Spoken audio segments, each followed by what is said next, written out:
Ujú. Sobre la novela, ¿no? Era una novela, Así es, Lazarillo de Tormes, sí. así es correcto. Dianet, ¿algo más que quieres añadir? No, profe, justo eso nomás sobre el lazarillo del Tormes. Eso fue lo que hablamos y cuántos amos tenía, toda su historia. Muy bien, Janet. Marta, ¿algo más? Profesor, buenas tardes. De Teoría, Literatura Española, siglo XVI-XVII. Ujú. Muy bien, correcto. Sí. Hablamos, sí, correcto. Hablamos de la literatura del siglo de oro español, en ese caso ubicando en el Renacimiento siglo XVI y el Barroco en el siglo XVII. Y platicamos de la novela, en este caso la novela picaresca como la máxima expresión de la literatura picaresca, con Lazarillo de Tormes. Y hoy día vamos a continuar con nuestra sesión y vamos a platicar ya no de la novela picaresca, sino de la novela de caballería, ¿correcto? Y como tal, empezamos nuestra clase con la recomendación siempre, queridos chicos, de prestar atención, tomar apuntes y también participar en clase. Bien, aquí tenemos dos interrogantes. La pregunta dice, ¿qué ves en esa imagen? ¿Qué ven, queridos chicos, en esa imagen? A ver, vamos participando. No tengan temor de hablar. A ver, Betsaida, dime, hijita. ¿Qué ves Profesor, en esa buenas tardes. imagen? Yo veo a un hombre que en su cabello está medio algo círculo que está girando. Ya. También por su cuerpo hay unos cuantos hombres que están como que gritando. Ujú, ya, correcto. Muy bien, Betsaida, gracias, hija. A ver, el estudiante o la estudiante en este caso, Reyes. Sí, profe, buenas tardes. Hola. Yo veo a un soldado encima de su caballo, como a un Mm, jinete. correcto, muy Ujú. bien. ¿Y quién será ese jinete? ¿Tienes idea de quién será ese jinete? Por ahí, Eh, hermano. no sé, don, don Quijote o alguien muy importante dentro de la literatura. Muy bien, gracias, hija. Carlos, Profe, buenas tardes. Le iba a buenas decir lo tardes. mismo, ¿no? Que había un caballo, veo, un jinete, en sus cejas está la cara, ¿no? Del jinete, y en el otro también hay una cara, Ajá, y en el cuerpo que tiene caras. así es, correcto. ¿Quién es ese jinete que va montado a tu modo de ver? ¿Quién crees que sea? Don Quijote de la Mancha. Ajá, Don Quijote. Gracias, gracias, Carlos. Ok. Adriana Cabrejos, ¿me escuchas, Adriana? Sí, profesor, buenas tardes. Para mi Olguita, te parecer pregunto, es, para mi parecer es Don Quijote, ya, como está con su caballo, atrás está el molino. Para mi parecer es Don Quijote de la Mancha. muy bien, Adriana, te pregunto a ti nomás, ¿quién es Don Quijote? A lo que tú Es, sabes, sí, a lo que tú, un caballero ya, que creo que se volvió loco, es su locura, imaginó cosas. Eso es lo que yo pienso, profe. muy bien, gracias, hija. María Sigüenza, ¿puedes describir a Don Quijote? Lo que ves ahí en la pizarra, digo, en la imagen, ¿cómo era Don Quijote? ¿Cómo podemos describirlo? Cuando dice descripción es, ¿qué es lo que vemos?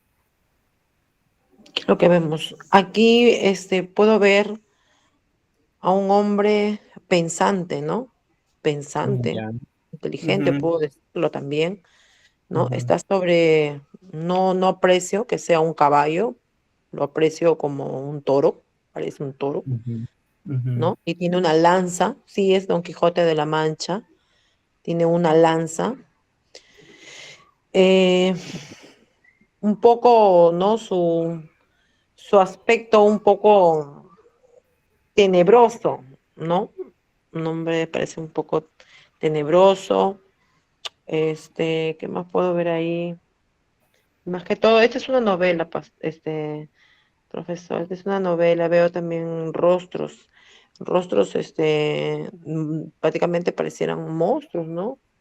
Alrededor de todo lo que está él, atrás veo el molino, ¿no? Un aspa de molino. Eh, Eso es lo que puedo ver, ¿no? Pareciera, acá parece que vamos a empezar a ver muchas historias a Muy bien, través de gracias esto. María.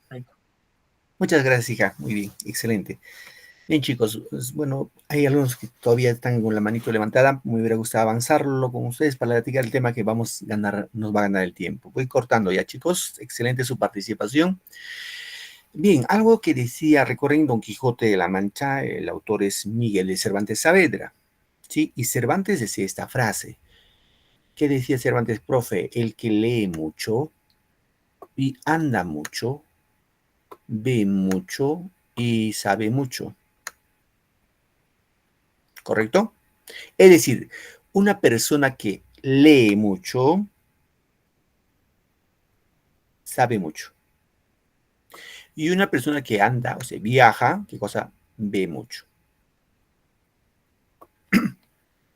De acuerdo, Cervantes, esto implica de que solamente hay dos formas para ver cosas y saber cosas.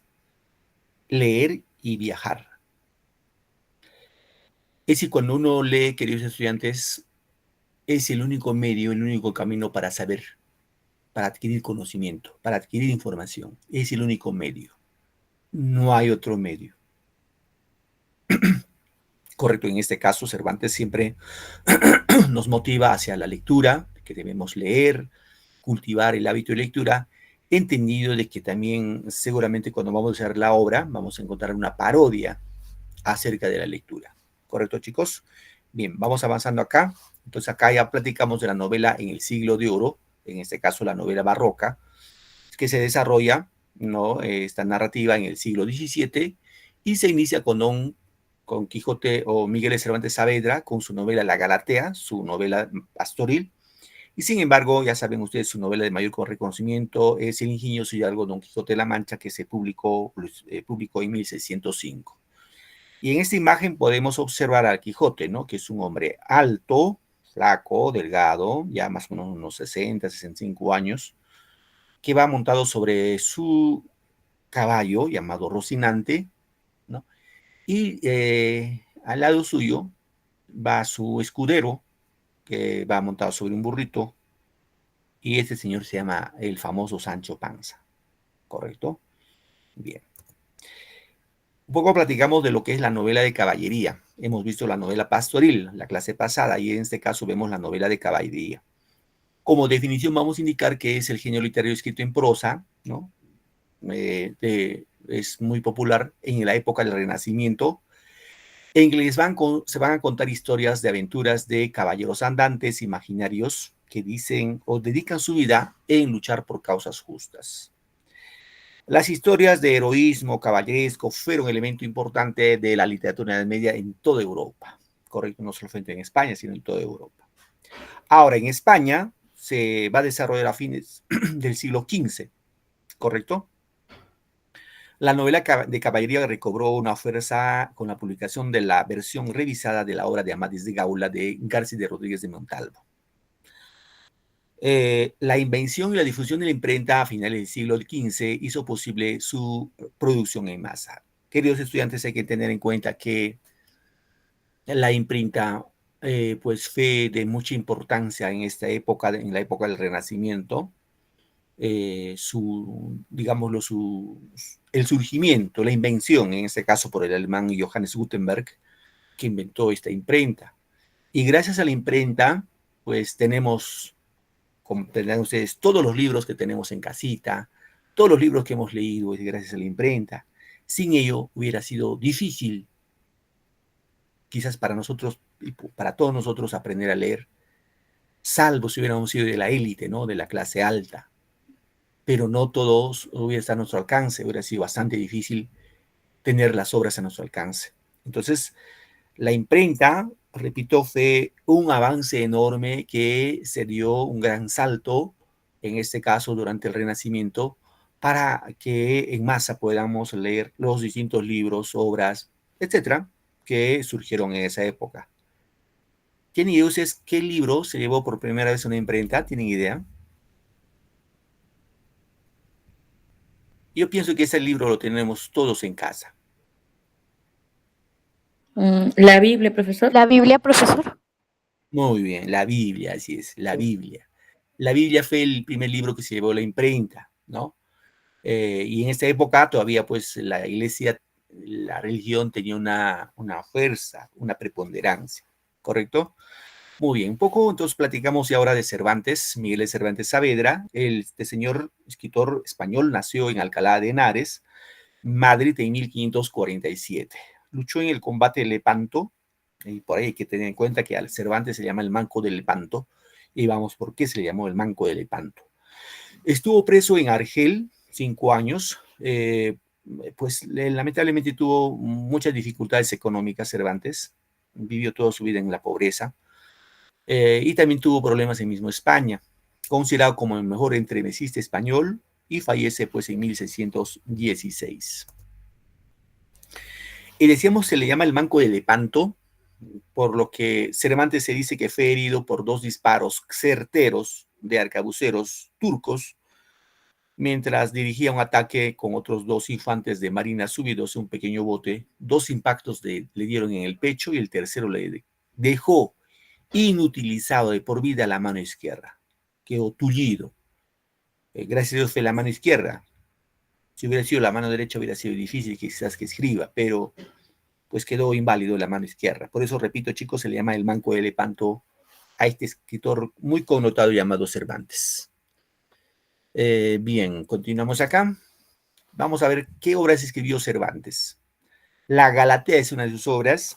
Es una obra, bueno, muy reconocida también de Cervantes, que es la primera novela publicada por Cervantes. Es novela de tipo pastoril, ¿no? Pastores idealizados exponen sus problemas amorosos en el marco de una naturaleza idílica.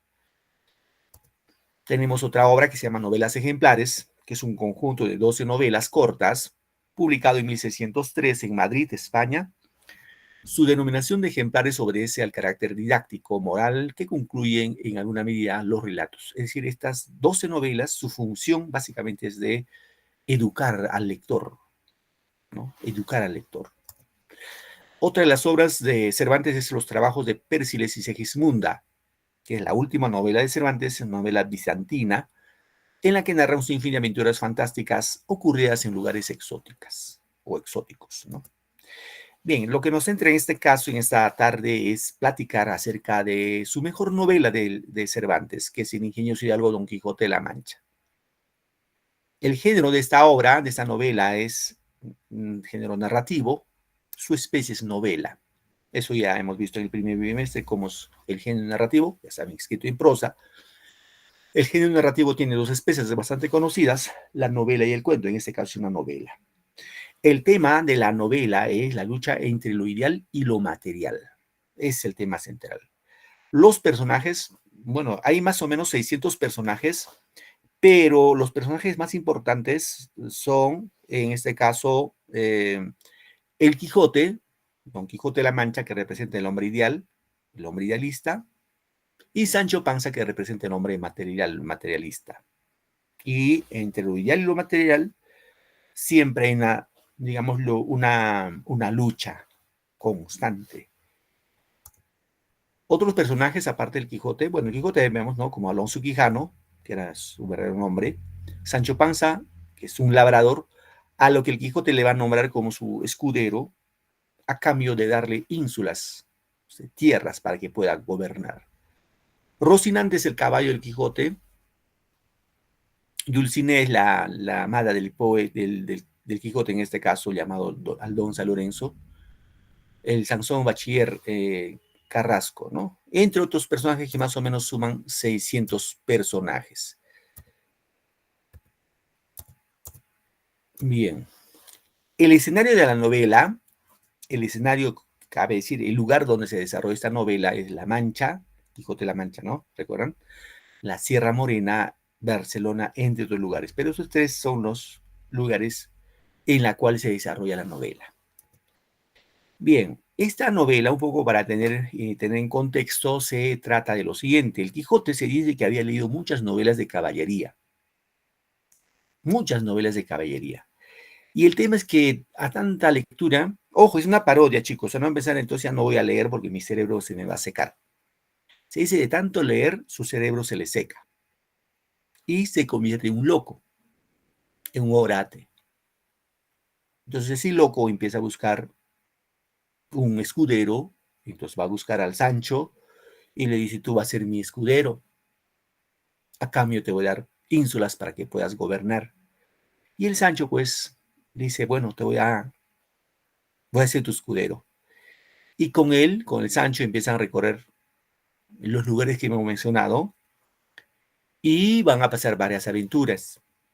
Obviamente las aventuras no son de una persona normal, cuerda, sino son aventuras de una persona enajenada, un orate que ha perdido la razón, el juicio, en este caso que es Don Quijote.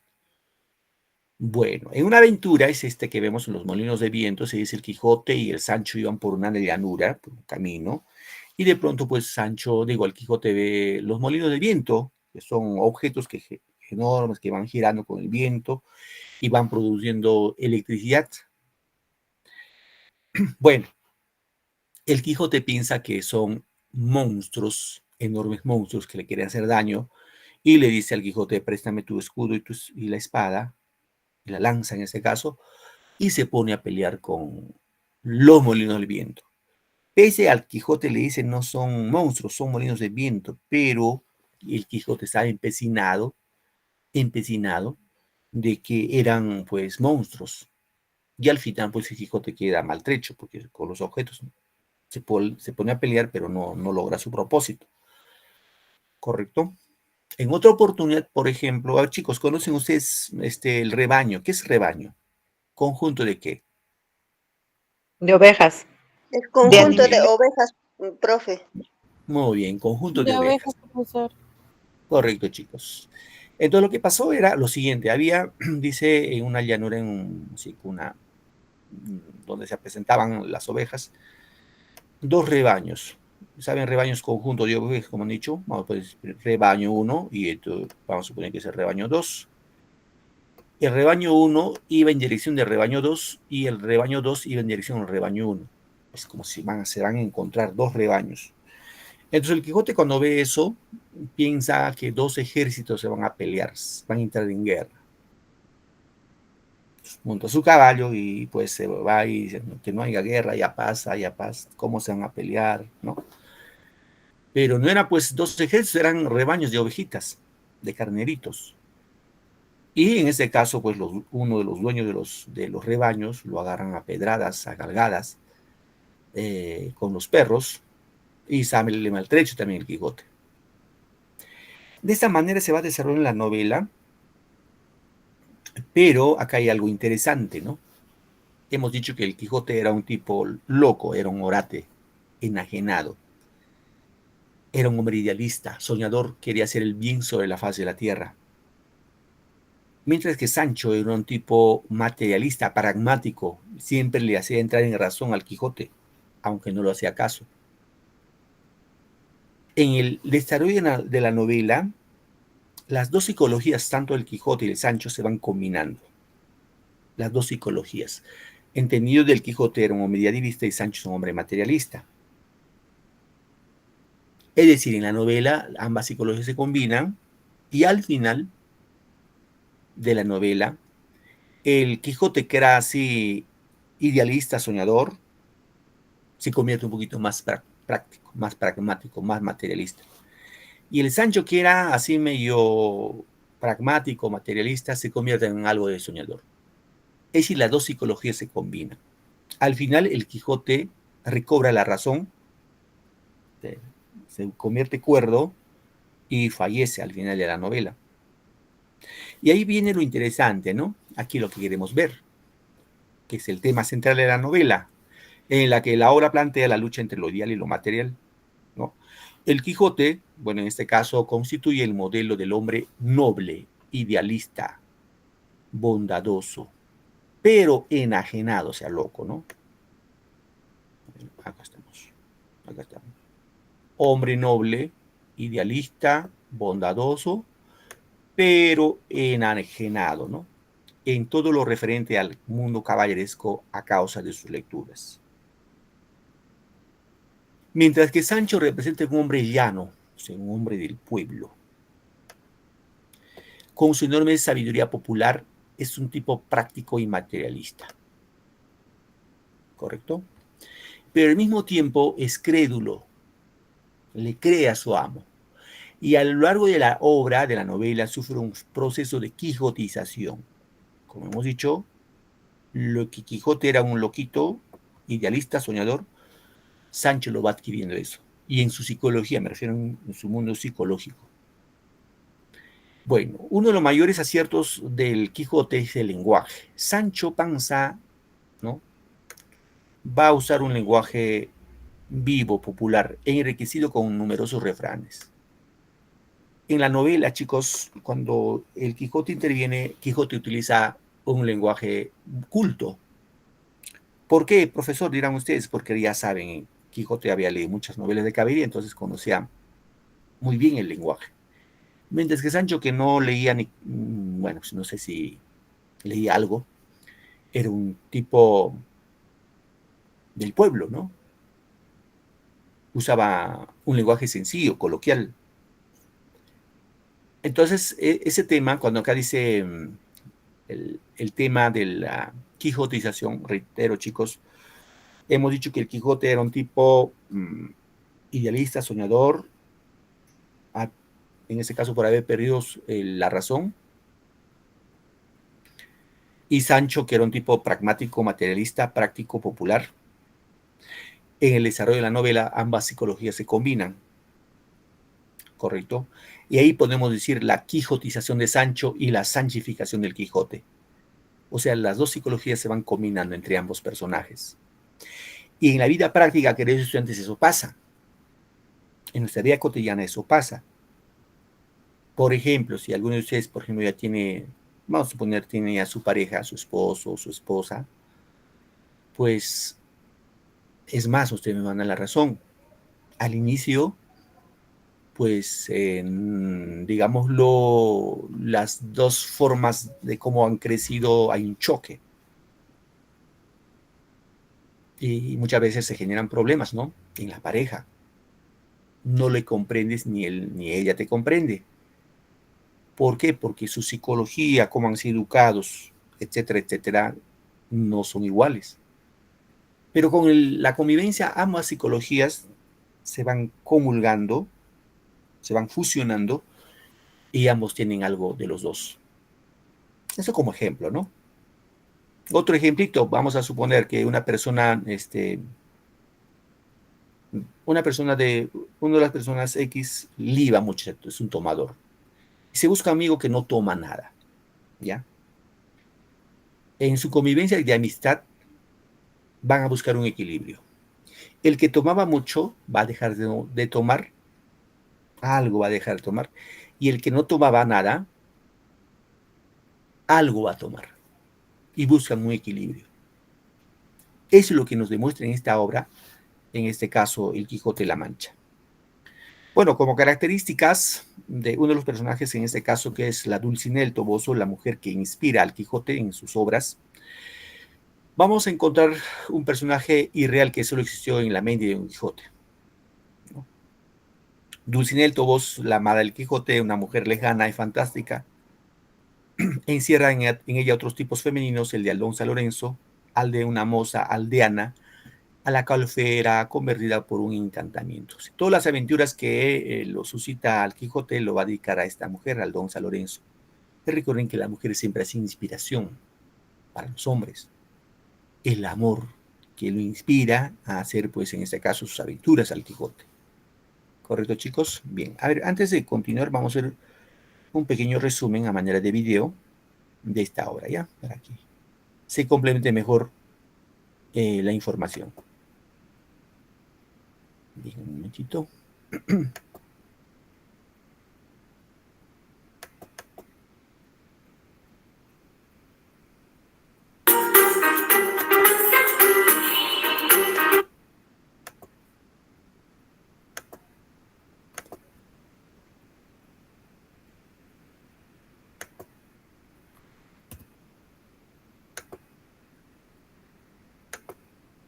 Bien, voy a presentar.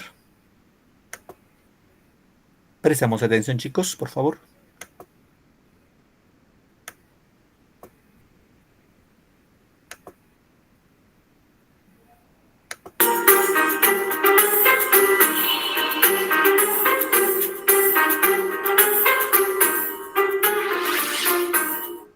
Ya es noviembre y los exámenes están cerca. Desde Draw Club queremos que apruebes todo. Por eso te dejamos este resumen de la primera parte de Don Quijote de la Mancha. Concéntrate para no perderte nada. En un lugar de la Mancha de cuyo nombre no quiero acordarme, vive el hidalgo más conocido de la literatura. Este se ha vuelto loco por leer tantos libros de caballería y decide emprender un viaje en busca de aventuras. Se pone nombre de caballero, Don Quijote, nombra Rocinante a su corcel y se busca una amada, Dulcinea del Toboso. Don Quijote emprende su primera salida, pero necesita ser armado caballero. Cuando oscurece entra en una venta que confunde con un castillo. Ahí es la burla de los huéspedes. Para que no moleste, el ventero lo nombra caballero. Después Don Quijote parte en busca de aventuras. Interviene sin mucha eficacia ante el abuso de poder de un labrador sobre su mozo. Más adelante, Don Quijote se encuentra con unos mercaderes y quiere que estos confiesen que Dulcinea es la doncella más hermosa del mundo. A cambio, se lleva una fuerte paliza. Don Quijote se halla maltrecho tendido en el camino. Por suerte, un vecino lo encuentra y lo lleva a casa. Ahí aparece el barbero, el cura, el ama y la sobrina de Don Quijote. Los presentes culpan a los libros de caballería de la locura del pobre hombre. Por ello, deciden quemar la mayor parte de ellos y tapiar la biblioteca. Días después, Don Quijote coge dinero y escoge a Sancho Panza como su escudero. Este es un humilde labrador que acepta el puesto a cambio del gobierno de una ínsula. De esta forma, los dos parten en busca de aventuras sin contárselo a nadie. En el camino se encuentran con unos molinos de viento, pero Don Quijote los confunde con unos temibles gigantes. A pesar de las advertencias de su escudero, se enfrenta a los molinos y sale mal parado.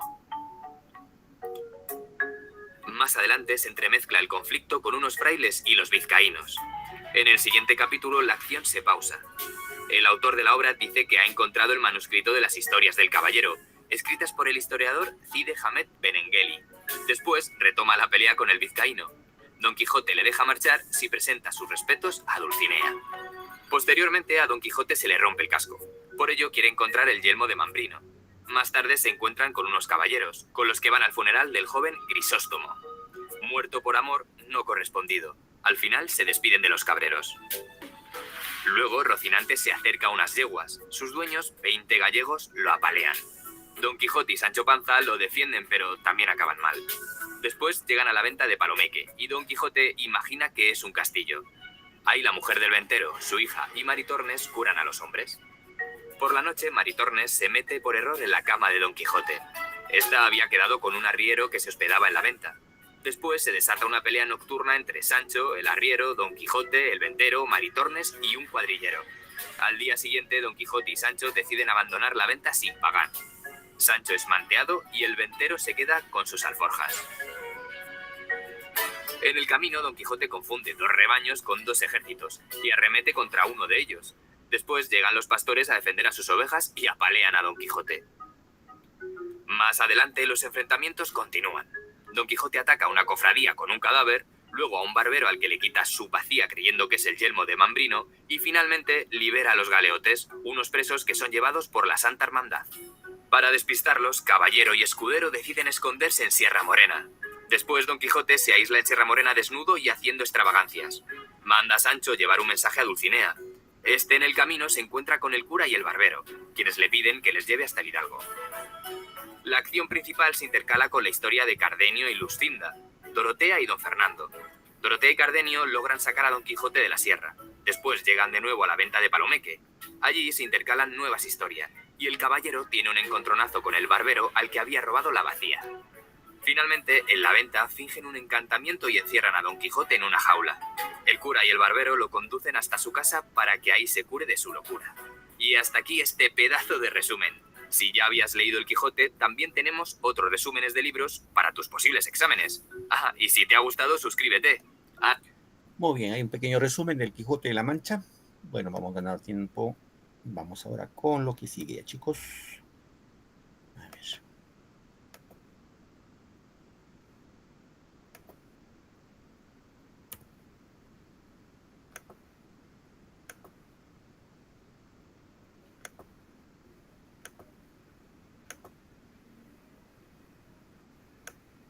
Muy bien, chicos. Vamos con nuestro siguiente tema. Aquí vamos a entrar a unos cuestionarios, a ver, un poco para ver si hemos hecho bien si hemos atendido la clase y por ahí podemos ir retroalimentando algo que no está claro. Pregunta. Lo que saben van levantando la mano. Ya primero con la pregunta 1. ¿Se puede decir sobre la Dulcinea del Toboso? ¿Es la villana de la novela? ¿Es la amada del Quijote, que solo existe en su imaginación? ¿Es la esposa de Sancho? ¿Y es la representación del caballero? A ver, voluntarios. Tengo a Lisette Ochoa Navarro. Hola, Lisette. Buenas, profesor, buenas tardes. Hola, hijita. Bueno, yo podría decir que es la B. Ajá. Gracias, Lisette. Gracias, hija. Anita Santos, tu respuesta, Anita. Profesor, en la segunda mi respuesta sería Pregunta 1 la todavía. A. Pregunta 1 primero. ¿Respuesta 1? Ujú. No, Primero, pregunta vamos 1. no te preocupes, hija. ¿Cuál sería la ¿Sería la B, profesor? Ya, gracias. ¿Tú eres Santos Tawa? Sí, profesor. Gracias, hija. Santos Tawa. Anita. A ver, Dianet, la pregunta 1, ¿cuál es tu respuesta, hija?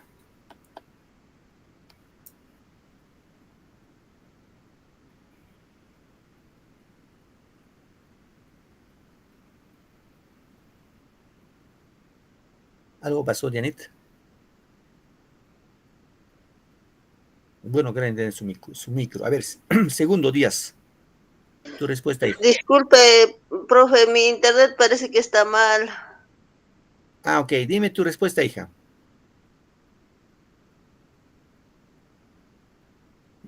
Bueno, entonces voy con Díaz. Díaz Tocto. Tu respuesta, joven. Profe, sigue mi internet mal. Disculpe, es la B, profe, para mí sería la B. Ya. Gracias. ¿De cuál pregunta, profe? Pregunta 1. La B, profesor. Gracias. Muy bien. Otra vez sí, el internet otra vez nos puede fallar. Bien, vamos a la pregunta 1. La respuesta está correcta, ¿no? Adelantamos, a ver. Ahí se me escondió este puntero. Acá estamos. Adiós. La respuesta es B aquí. Bien. Vamos con la pregunta 2. A ver. Pregunta 2 dice: El Quijote es un idealista, un personaje cuerdo, un escudero, un antihéroe. Lisette Ochoa Navarro. Profesor, la A. La Marta Ochoa. La A, profesor. Gracias. Janet Guaypa. En la A, profesor. Guaypa, tu otro apellido, ¿cuál es? Disculpa. Rimache. Rimachi. Sí. Gracias, hija. Ya, hasta ahí con los 3, ¿ya? Quijote es un hombre idealista, cierto. Respuesta A. Bueno, aquí vamos a ir con la pregunta número 3. Y la pregunta 3 dice lo siguiente. A ver. Ay, Dios.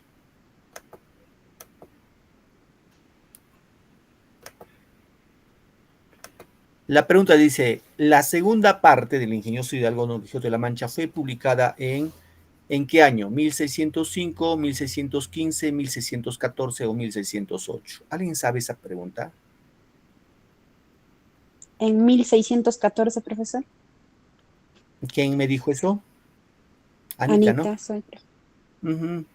Ya, ¿qué dicen los demás? 1614, 15, profe. 1615. Sí, acá el año es 1615. Gracias, hija. La respuesta acá es 1615, ¿ya? La segunda parte. La primera parte fue 1605. 10 años después se publicó la segunda parte. ¿Correcto, chicos? Muy bien. Vamos con el siguiente tema, porque la próxima clase ya vamos a hablar un poco de gramática. Vamos con otro tema, ¿ya?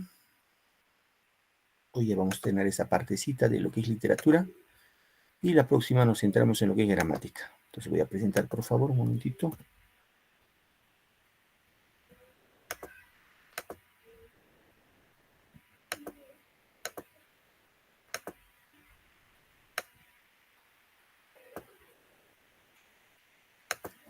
Bien, en este bloquecito que nos queda de tiempo vamos a hablar del teatro en el siglo de oro, ¿correcto? El teatro en el siglo de oro español. Y cuando hablamos del teatro vamos a hablar de Lope de Vega y su mejor obra de teatro, que es Fuente Ovejuna, ¿correcto?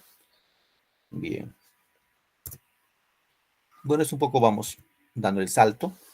Cuando hablamos del teatro en el siglo de oro español, básicamente podemos decir que es el periodo de plenitud de una comedia nueva y la fusión de la comedia y la tragedia que va a ser el drama, ¿no?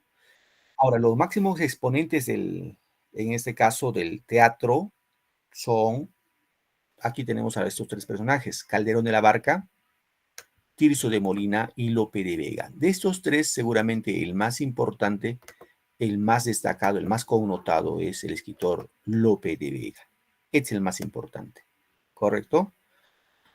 He entendido que Lope de Vega es un dramaturgo, recuerden que el que hace teatro se llama dramaturgo, del pueblo, utiliza un lenguaje más sencillo, mientras que Calderón de la Barca utiliza un lenguaje más culto y era digamos, un dramaturgo así de la corte, de la nobleza española. Bien, aquí vemos un poco el teatro en España, el teatro en el siglo de oro, comprendido en lo que es en la época del barroco. Compuso un periodo de esplendor del teatro como género literario y como espectáculo de la época, se extiende desde Italia al resto de Europa en el siglo XVII.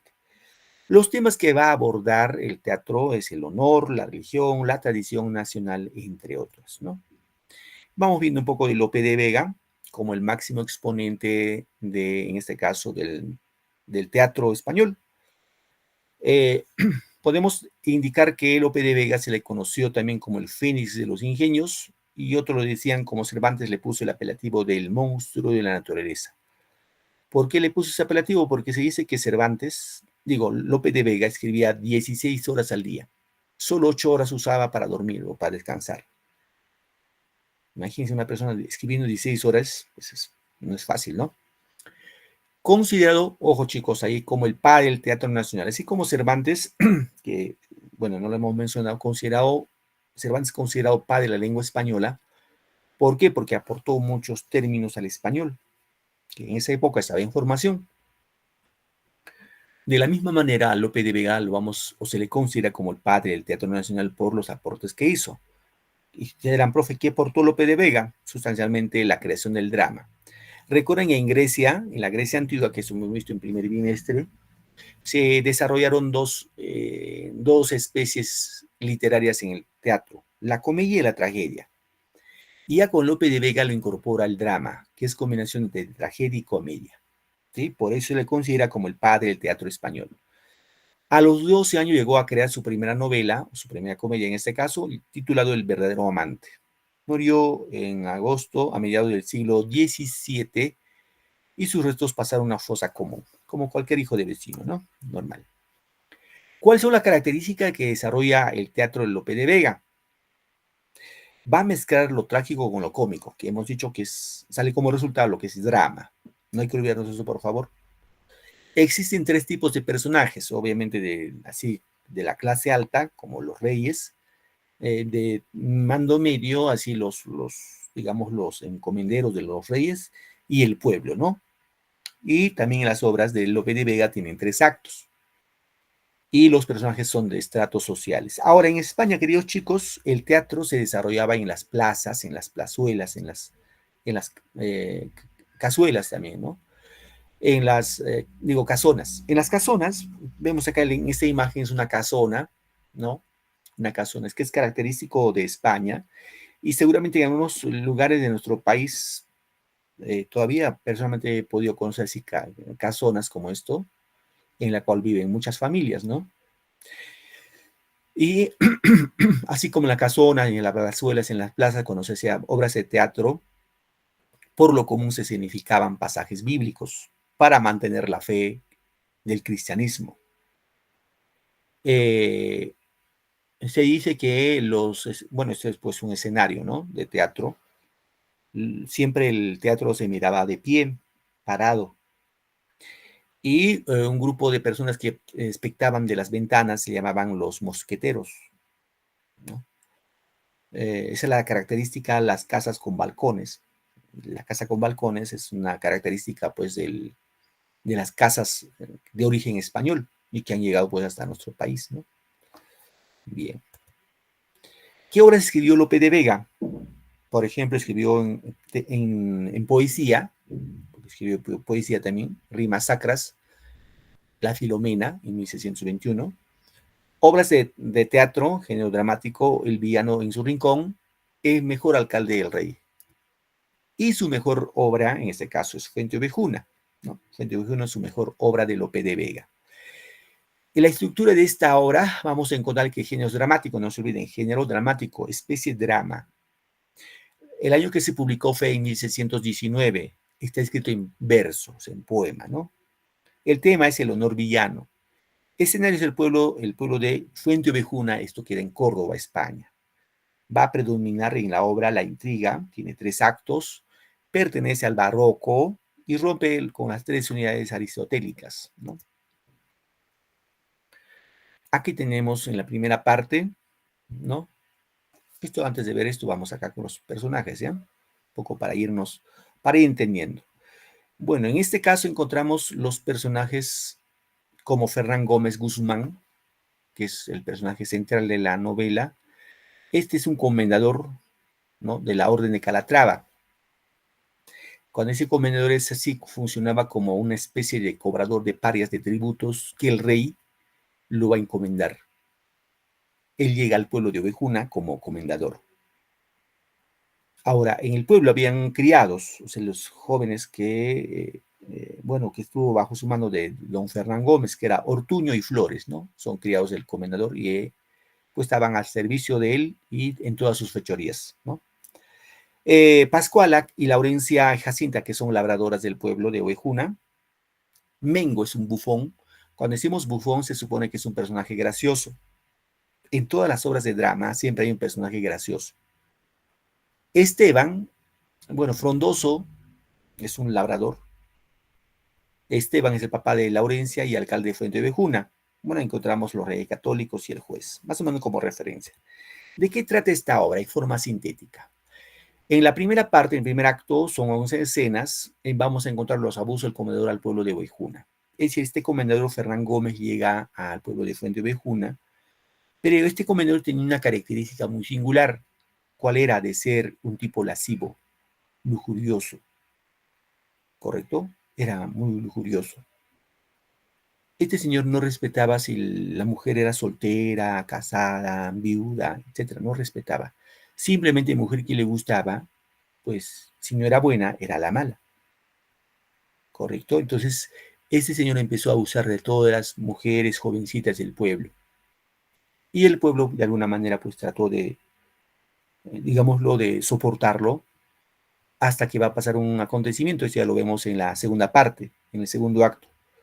Cuando este comendador va a abusar de la señorita Laurencia, ¿no?, de la labradora Laurencia, que estaba comprometido con Frondoso. Frondoso y Laurencia se iban a casar, pero en primer intento logran escapar, pero en el segundo intento ya no logra escaparse Laurencia.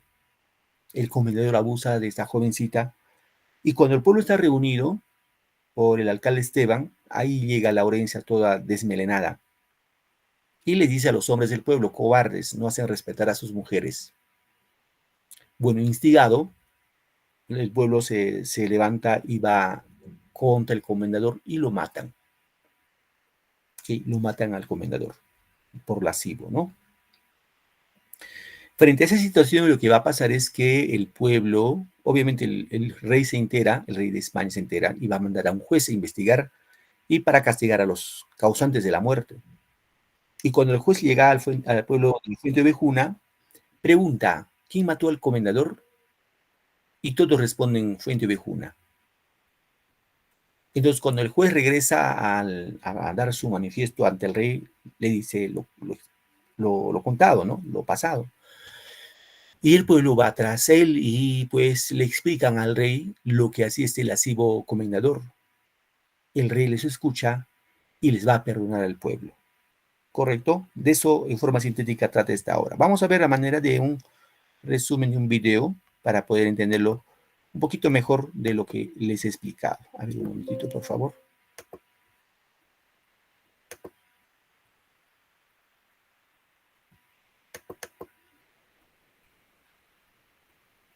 ¿Cómo vas con tus lecturas, Infolector? Esperamos que estés activo leyendo grandes obras.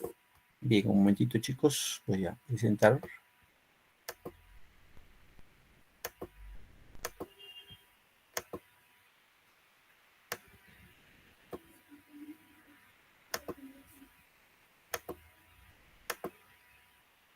¿Cómo vas con tus lecturas, Infolector? Esperamos que estés activo leyendo grandes obras. Por ahora, nosotros te ofrecemos un nuevo resumen animado de un clásico de la literatura española que sabemos te va a encantar. Se trata de Fuente Ovejuna.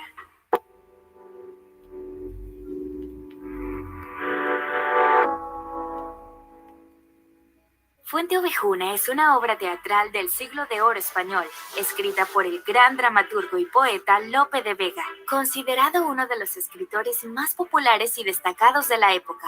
Este clásico de la literatura trata sobre el abuso del poder y los peligros de que un pueblo se deje dominar por un tirano. También habla de la fuerza que se desata cuando una sociedad civil se une y solidariza por una misma causa. Estamos seguros de que vas a disfrutar mucho esta extraordinaria historia, así que quédate con nosotros porque comenzamos ahora mismo. Fernán Gómez es el nuevo comendador de la Orden de Calatrava y decide residenciarse en Fuente Ovejuna, un pueblo sin mayores problemas y que se mantiene en paz. Pero pronto se nota que las intenciones de Fernán no son nobles. En primer lugar, se da a la tarea de manipular al inexperto maestre de la Orden para que tome militarmente Ciudad Real, ya que es un punto geográfico clave. El maestre accede, yendo en contra de los reyes católicos Fernando de Aragón e Isabel I. Además de causar ese conflicto, Fernán se convierte en un gobernante perverso y constantemente comete abusos contra el pueblo de Fuente Ovejuna. Una de sus obsesiones es acosar a las mujeres, persiguiéndolas e intentando someterlas a sus deseos, y haciendo un mal uso de su poder de autoridad. Una de sus primeras víctimas fue Laurencia, la hija de Esteban, el alcalde de Fuente Ovejuna. Ella es una joven de buenos principios y muy valiente, que se niega a complacer las pretensiones carnales del comendador. Un día, mientras se encontraba en el bosque, el malvado hombre la acorrala y actúa violentamente con el fin de someterla a sus deseos. Lo que Fernán ignoraba era que Frondoso, amante de Laurencia, se encontraba escondido en el bosque y tomó su ballesta para defender a su amada. El comendador pierde esta batalla, pero al irse jura vengarse de los dos. Al parecer, nunca faltan tiranos ni en la historia de la humanidad ni en la literatura. Cuéntanos qué piensas de este tipo de gobernantes en un comentario. Te recordamos que si aún no te has suscrito, puedes hacerlo ahora mismo. Solo tienes que pulsar el botón de suscribirse y activar la campanita de notificaciones para que no te pierdas ninguno de nuestros videos. Dicho esto, continuamos con el resumen. Más adelante, Fernán se interesa por la labradora Jacinta, quien también se niega a complacerlo, pero él la ataca y ella grita pidiendo ayuda. Al llamado acude un aldeano que intenta defenderla, pero el comendador los manda a castigar, dejando que sus soldados abusen de Jacinta. Mientras todo esto ocurre, los reyes recuperan Ciudad Real, por lo que Fernán intenta defenderla con su ejército, pero falla en su intento. Por su parte, Esteban le consulta a Florencia si ella estaría de acuerdo en casarse con Frondoso, propuesta que ella acepta sin dudar. Cuando la pareja enamorada está a punto de casarse, Fernán regresa de su fracasada misión en Ciudad Real y manda arrestar de inmediato a Florencia y Frondoso. Estos actos violentos y arbitrarios del comendador hacen que los aldeanos se reúnan y piensen seriamente en un castigo para él. No obstante, la reunión es interrumpida por Laurencia, quien había logrado escapar del cautiverio y se veía golpeada. Les manifestó su ira a todos los hombres, pues no habían logrado defenderla ni a ella ni al resto de mujeres como era debido, y les advirtió que todas estaban dispuestas a tomar las armas y hacer justicia. Esto motivó a los hombres de Fuente Ovejuna a actuar de una vez por todas. Buscan a Fernán y lo matan. Además, deciden culpar a todo el pueblo del asesinato. De esta manera, no podrían encarcelar a nadie en particular. El maestre se entera de lo sucedido y pide justicia a los reyes, quienes envían a un grupo de jueces para que den con los culpables del asesinato del comendador. Las autoridades llegaron a Fuente Ovejuna, interrogaron y torturaron a muchas personas para que revelaran quiénes habían perpetrado el crimen, pero no obtuvieron ninguna información más allá de que todo el pueblo era culpable. Los jueces regresaron sin ninguna prueba ante los reyes y les comunicaron que no había sido posible atrapar a los responsables. Entonces, todo el pueblo de Fuente Ovejuna se apareció ante sus majestades y contaron todos los abusos del comendador. Aunque los reyes no aprobaron el asesinato, se conmovieron por lo ocurrido y los perdonaron. También al maestre, pues se habían dado cuenta que había sido manipulado por Fernán.